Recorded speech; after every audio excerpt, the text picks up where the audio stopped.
have to be. You have to be. You know, I picked up this little thing that, you know, we go to graduations and we have those that are coming up, and I have some younger siblings that are getting prepared for graduation, and I'm the ministry head for my children's choir, so some of them are graduating. You know, the other term we use for that is commencement. You know, so we go to these commencement celebrations, and sometimes people think, oh, it's done. I'm finished. I'm finished. It's Throwing over. up the cap, throwing up the toilet paper rolls for streamers and partying, and it's done. Oh, well, maybe not high school, but college, I'm finished.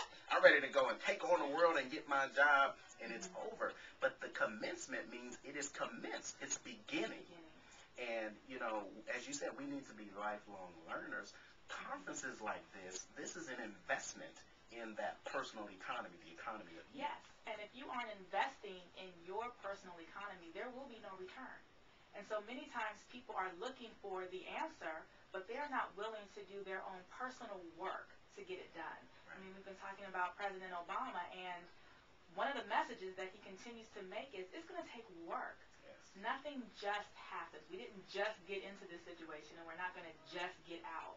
So whatever's going on in your own personal life, you didn't just get into this situation. You made some choices. Right. And some of those choices benefited you, and some of those choices maybe not so much. Right. And so the question becomes, now you have to make a different choice. And that choice requires you to get up, get out, do something different than what you've been doing before so that you can begin to get some different results. And that's what this conference is all about. And, you know, for people who are interested, they can go to my website, DoreenRainey.com. And all of the information and the links are on there to the conference and registration information as well. Now, I know we have highly intellectualized folks that are listening to the show, and they can find DoreenRainey.com. But let's just get it basic, just in case someone didn't hear it as clearly. Let's spell it out. So Let's it's spell it out. DOREEN Yes. RAINEY. That is .com. correct. .com. That's where you need to go, folks. That's where you need to go. You'll learn a lot more about this fabulous woman and a lot that she's doing, but equally important, the conference, which is coming up. And it's an opportunity to make an investment in ourselves. You know, something that we often fail to recognize and realize, although we want to hold our government accountable, although President Obama, you say, well, he's there, just leave him alone. No, he wants to be held accountable. He, you know, even as you mentioned, promotes the idea of work. He's probably got one of the most expansive work ethics of any person, let alone a president, because he could just relax and go on vacation for, 6-7 months. I think, people speculate that others have done that in the past, get in and they on vacation. Yeah. He's not doing that. He's trying to get a bunch done, and some people say in 50 days he's gotten more done than some people have gotten done in years. Irrespective of that, there's work that we all can do. Yes. And we all have to take our own responsibility for that. Exactly. And recognize that things will get better when we get better. Things will change when we change. And it's fascinating to remember that when people want to make something different happen in their lives, it's not just for that person. Whatever your purpose, your passion, your goals, whatever it is you want to do, whatever it is you want to be different, it's for somebody else, whether it be your children, whether it be your family, your circle of influence. But whatever your purpose and passion is, it's not for you. Right. And the more you make bad choices, the more you don't invest in yourself, the more you aren't prepared to do something different, the less of an impact you're going to have on those around you. And that's a big gift to miss out on, to be able to influence others. Absolutely. And you mentioned that gift.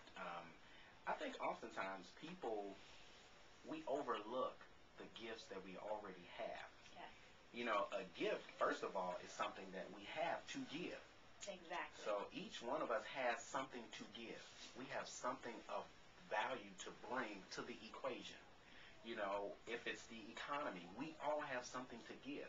We talk about, it's tough economic times. Well, first of all, how about we take a moment and let's count our blessings? Exactly. I want to give a couple of statistics, if you will, some numbers that perhaps we should consider. Most people, even though we're enduring some tough economic times, and, the fact is, gasoline did go up, Yes. And it got up to Yes, $4 a gallon for some of us, and that created some struggle.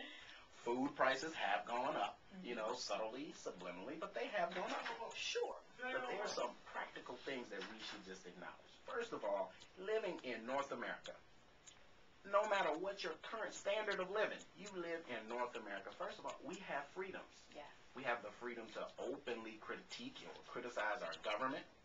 We have the freedom to file lawsuits against the government over and others to over. say they haven't done good, although I do believe we're not going to litigate ourselves out of this tough economic situation. That's just taken from somebody. That's not the way to do it.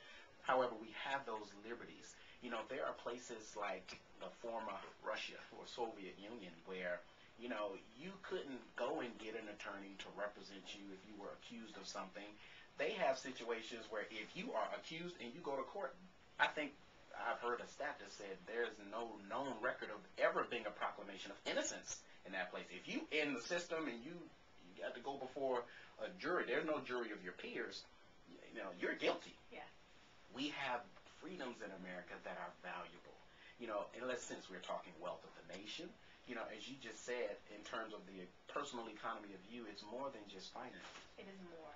You know, we talk about all of those other pillars of wealth, which I mentioned, but 9/10 of the world's population has, and they earn much less than those of us, the average citizen in North America. You know, we are already considered wealthy to them. Exactly. If you made, I think it's somewhere, if you made less than around $2,000 last year in America, yeah, and that's no money. You made more than 85% of the world's population. And I think people forget that, or they don't know that, or Yes. they don't realize that just being in this country in and of itself, you know, puts $5 in your pocket ahead of everybody else. Absolutely, just to be here. And I think that's an encouragement because I believe when you mentioned the gifts, I believe what this conference and just what you do through your coaching and what we're attempting to do through Wealth of the Nation, this whole dialogue is about helping us to appreciate and mind the gifts that we already have. Exactly. And look at things from a different perspective at times. I heard a great quote the other day. Someone said, if it's on the news or in the paper, it's because it's the exception. And so we hear over and over again about unemployment. Unemployment is high. Unemployment is high, 9%. Well, that tells me that 91% of this country is working. Right. Which is very powerful. Which is very powerful. You know, we hear about mortgages and foreclosures and people losing their homes. And I think the latest report talked about 92% of people are paying their mortgages on time. Right. So, and I think what happens is there becomes this cloud of despair.